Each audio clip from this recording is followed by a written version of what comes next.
probably not going to surprise you, but 40% of food that's produced in America ends up getting thrown away. There literally wasn't a school because kids just worked on the farm. So like some of these we literally built a school so they could go to school, because the goal isn't just to get the kids out of child labor, it's also to get them an education. So they're not, because if you grow up only working on a cacao farm, you have no education. So then you're basically doomed to working on it your whole life, because you don't know anything else, right?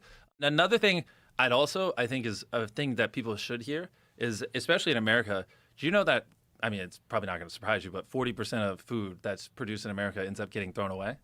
I have heard that. Yeah. And so a lot of what we've been doing is working with nonprofits and setting up essentially so many stores and restaurants just throw away perfectly good food, or like they'll have things like if something's like within a week of being expired, they just toss it out because whatever. But it's perfectly edible. There's literally nothing wrong with the food. And instead of like buying food and taking and storing and distributing it, just taking food that would have been thrown away but is perfectly fine and perfectly healthy, and just figuring out how in a couple of days to just get it to food drives or people in need.